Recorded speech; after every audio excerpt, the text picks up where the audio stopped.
بسم اللہ الرحمن الرحیم۔ السلام علیکم۔ مغربی افریقہ کے آخری کنارے پر واقع ایک ملک ہے جسے جمہوریت زامبیا کہتے ہیں۔ اس کا دارالحکومت بانجول ہے۔ یہ سفر نامہ وہیں کے رہنے والے شیخ عثمان دابو نامی ایک حاجی کا ہے۔ آج سے تقریباً 70 سال قبل اپنے دارالحکومت بانجول سے افریقہ کے بر اعظم کو مغرب سے مشرق تک طے کرتے ہوئے یہ 5 ساتھی مکہ مکرمہ کے لیے روانہ ہوئے۔ راستے میں زیادہ تر سفر پیدل طے کیا۔ بہت معمولی مسافت ایسی ہوگی جو جانوروں پر سوار ہو کر طے کیا ہوگا، یہاں تک کہ بحر احمر کے کنارے پہنچ کر وہاں سے کشتی پر سوار ہوئے اور جدہ پہنچے۔ حاجی عثمان کا بیان ہے کہ ہم لوگوں نے یہ مسافت 2 سال سے زیادہ مدت میں طے کی۔ اثناء سفر کبھی کبھار کسی شہر میں رک کر زیادہ سفر کے لیے محنت و مزدوری بھی کرنی پڑی۔ جب ضرورت بھر کا سامان حاصل ہو جاتا تو پھر سفر شروع کر دیتے۔ ان کا یہ سفر اپنے اندر بہت سے عجیب واقعات اور درس و عبرت لیے ہوئے ہے۔ ناظرین کرام، اس واقعہ کو پڑھنے والوں کے ذہن میں یہ سوال اٹھ سکتا ہے کہ آخر حج تو اسی شخص پر فرض ہے جس کے پاس زیادہ سفر اور دیگر خرچ کے لیے سامان موجود ہو، لیکن ان ساتھیوں نے تنگ دستی کے باوجود اس قدر تکلیف و پریشانی کیوں برداشت کی؟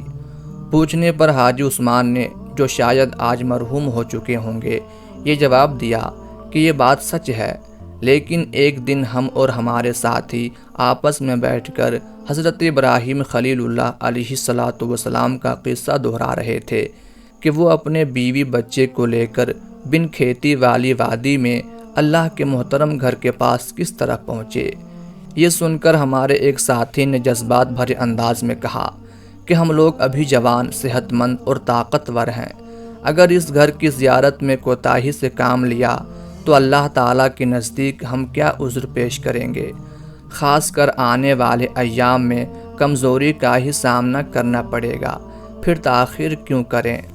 چنانچہ اس نے ہمارے جذبات کو بھڑکایا اور اللہ تعالیٰ پر بھروسہ کر کے سفر پر ابھارا۔ سفر کی ابتدا ہم 5 آدمی گھر سے بیت اللہ کی زیارت کی غرض سے نکلے۔ ہمارے ساتھ صرف اتنا توشہ تھا جو صرف 1 ہفتہ کے لیے کافی ہو سکتا تھا۔ ہمارا اصل مقصد بیت اللہ کا حج اور حکم الہی کو پورا کرنا تھا۔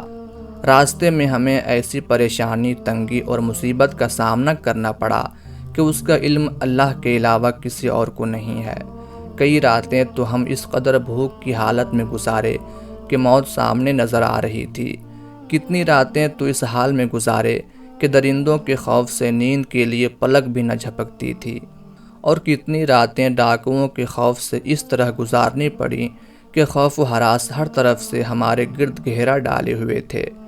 شیخ عثمان بیان کرتے ہیں کہ دوران سفر ایک رات مجھے کسی زہریلے جانور نے ڈنک مار دیا، جس کی وجہ سے مجھے اس قدر تیز بخار اور سخت درد کا سامنا کرنا پڑا کہ نہ چلنا ممکن رہا اور نہ ہی سونا، حتیٰ کہ موت کے آثار میری رگوں میں دوڑنے لگے۔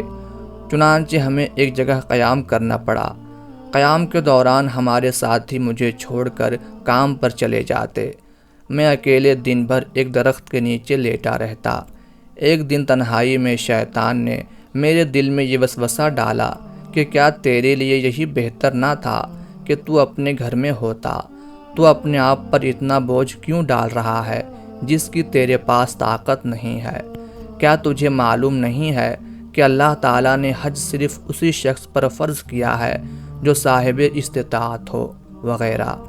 چنانچہ ان خیالات سے متاثر ہو کر میرا نفس سست پڑنے لگا اور قریب تھا کہ میں اپنی ہمت کھو بیٹھتا۔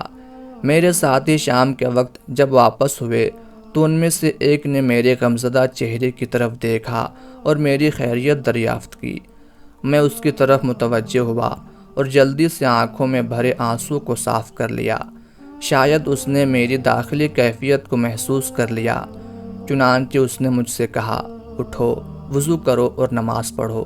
یقین رکھو کہ انشاءاللہ تمہیں خیر و بھلائی ہی حاصل ہوگی، کیونکہ ارشاد باری تعالیٰ ہے، اور صبر اور نماز کے ساتھ مدد طلب کرو۔ یہ چیز شاق ہے، مگر ڈر رکھنے والوں پر جو جانتے ہیں کہ بے شک وہ اپنے رب سے ملاقات کرنے والے اور یقیناً وہ اسی کی طرف لوٹ کر جانے والے ہیں۔ چنانچہ میں اٹھا، وضو کیا اور نماز پڑھی، جس کے بعد میرے دل کو اطمینان حاصل ہوا اور الحمدللہ وہ غم و حزن جو مجھے لاحق ہوا تھا جاتا رہا۔ 5 آدمیوں پر مشتمل اس قافلے کو شوق حرم دھکے دیے جا رہا تھا، جس کی وجہ سے سفر کی تھکان و پریشانی ہیچ معلوم ہوتی تھی۔ راستے کی خطرناکی و سختی ایک معمولی سی چیز تھی۔ حاجی عثمان کہتے ہیں کہ حرمین شریفین پہنچنے کے شوق میں چلتے چلتے اور تکلیفیں اور مصیبتیں جھیلتے جھیلتے ہمارے 3 ساتھی ہمارا ساتھ چھوڑ گئے اور اپنے رب کے محترم گھر تک پہنچنے سے پہلے ہی اس سے جا ملے۔ ان میں تیسرے ساتھی کا انتقال سمندری سفر میں ہوا۔ اسے جب یہ محسوس ہونے لگا کہ اب اس کی اجل قریب ہے تو اپنے دونوں ساتھیوں کو اس نے ایک عجیب و غریب وصیت کی۔ اس نے کہا، جب مسجد حرام پہنچ جانا تو اللہ تعالیٰ سے عرض کر دینا کہ میں اس سے ملاقات کا بڑا مشتاق تھا، اور اللہ تعالیٰ سے میرے لیے یہ دعا کرنا کہ مجھے اور میری والدہ کو جنت میں نبی پاک صلی اللہ علیہ وآلہ وسلم کی صحبت نصیب فرمائے۔ شیخ عثمان بیان کرتے ہیں کہ جب میرا تیسرا ساتھی بھی ساتھ چھوڑ گیا تو مجھے سخت غم لاحق ہوا اور بڑی فکر دامن گیر ہوئی، بلکہ یہ پریشانی میرے نزدیک راستے کی تمام پریشانیوں سے بڑی تھی، کیونکہ وہ ہم میں سب سے زیادہ صبر والا اور طاقتور تھا۔ اب مجھے یہ خوف لاحق ہوا کہ کہیں ایسا نہ ہو کہ مسجد حرام پہنچنے سے قبل میری بھی موت واقع ہو جائے۔ چنانچہ میں آنے والے دنوں اور گھنٹوں کا اس طرح شمار کر رہا تھا گویا کہ میں چنگاریوں پر بیٹھا ہوا ہوں۔ جب ہم باقی 2 ساتھی جدہ پہنچے تو میری طبیعت خراب ہو گئی اور اس قدر بگڑ گئی کہ مجھے موت سامنے دکھائی دینے لگی۔ اب مجھے یہ ڈر محسوس ہوا کہ کہیں ایسا نہ ہو کہ مکہ مکرمہ پہنچنے سے قبل میں بھی اس دنیا سے رخصت ہو جاؤں۔ چنانچہ میں نے اپنے ساتھی کو یہ وصیت کی کہ اگر میرا انتقال ہو جائے تو مجھے میرے احرام ہی میں کفنانا اور جہاں تک ہو سکے مجھے مکہ مکرمہ کے قریب لے جا کر دفن کرنا، شاید کہ اللہ تعالیٰ مجھے بھی اپنے نیک بندوں میں داخل اور میرے اجر میں اضافہ کر دے۔ سفر کا خاتمہ۔ شیخ عثمان دابو بیان کرتے ہیں کہ ہم لوگ جدہ میں چند دن ٹھہر کر مکہ کے لیے روانہ ہوئے۔ ہماری نبض تیز چل رہی تھی، چہرے سے خوشی کے آثار ظاہر تھے، شوق و محبت ہمیں دھکے دے رہی تھی، یہاں تک کہ ہم مسجد حرام پہنچ گئے۔ قصہ بیان کرنے والے کہتے ہیں کہ یہ کہہ کر شیخ عثمان چند لمحے کے لیے خاموش ہو گئے، ان کی آواز بھرا گئی، ان کی آنکھوں میں آنسو آ گئے اور کہنے لگے کہ اللہ کی قسم، جس وقت ہماری نظر کعبہ مشرفہ پر پڑی ہے اس وقت ہمیں جو دلی سکون، قلبی لذت اور خوشی حاصل ہوئی ہے وہ کبھی بھی حاصل نہیں ہوئی۔